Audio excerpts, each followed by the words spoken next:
दूसरों की नकारात्मक बातों की वजह से निराशा बढ़ने लगती है, इसलिए ऐसी बातों की ओर ध्यान नहीं देना चाहिए। हमेशा अपनी सोच सकारात्मक बनाए रखेंगे तो सफलता मिल सकती है। इस संबंध में एक कथा प्रचलित है। कथा के अनुसार पुराने समय में किसी राज्य के दो राजकुमारों भाइयों ने एक दिन जंगल में शिकार पर जाने की योजना बनाई। राजकुमारों ने पिता से आज्ञा ली और कुछ सैनिकों के साथ जंगल की ओर निकल पड़े। काफी दूर पहुंचने के बाद उन्हें थकान होने लगी। तभी मार्ग में एक नदी दिखाई दी तो दोनों भाइयों ने सोचा कि यहाँ कुछ देर रुकते हैं और स्नान कर लेते हैं, इससे हमारी थकान दूर हो जाएगी। ये सोचकर दोनों भाई नदी में उतर गए। दोनों राजकुमार तैरना जानते थे। नदी का बहाव तेज था।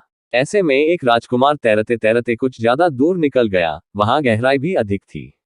जबकि दूसरा राजकुमार किनारे पर ही था। जब उसने देखा कि उसका भाई बहुत आगे निकल गया है तो वह नदी से बाहर निकला और उसे बुलाने लगा। गहराई में पहुंच चुका राजकुमार थक चुका था, वह गहराई और बहाव देखकर घबरा गया।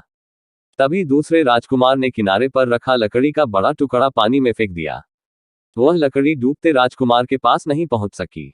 वह लगातार बाहर निकलने का प्रयास कर रहा था। सैनिकों में भी कोई नदी में उतरने का साहस नहीं कर पा रहा था।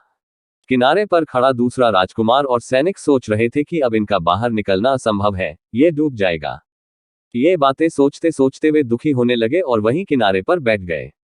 नदी डूबते राजकुमार ने किनारे पर बैठे अपने भाई और सैनिकों को निराश बैठे देखा तो उसे भी लगने लगा कि अब मेरा बचना मुश्किल है। ऐसे ही कुछ समय और निकल गया। तभी किनारे पर बैठे राजकुमार और सैनिकों ने देखा कि दूसरी ओर से एक सन्यासी के साथ नदी डूबते राजकुमार लौट रहे हैं। सभी ने उस राजकुमार से पूछा कि वह कैसा बचा। तब सन्यासी ने कहा कि मैं समझाता हूं, ये नदी से बाहर कैसे निकला। जब ये नदी में बहकर दूर तक चला गया तो ये वहां अकेला था। इसे निराश करने वाली बातें नहीं थी, कोई भी इसका उत्साह कम करने वाला नहीं था। इसने खुद को ये समझाया कि वह नदी से बाहर निकल सकता है, अपनी सोच को सकारात्मक किया और बाहर निकलने की कोशिश करने लगा। कुछ ही देर में इसे लकड़ी का बड़ा टुकड़ा मिल गया, जिसे पकड़कर ये किनारे तक पहुंच गया। कथा की सीख। इस कथा की सीख यह है कि जो लोग नकारात्मकता से घिरे रहते हैं, दूसरों की नकारात्मक बातों पर ध्यान देते हैं, उन्हें सफलता नहीं मिल पाती है। इसीलिए हमेशा सकारात्मक सोचना चाहिए, तभी परेशानियों को दूर कर सकते हैं।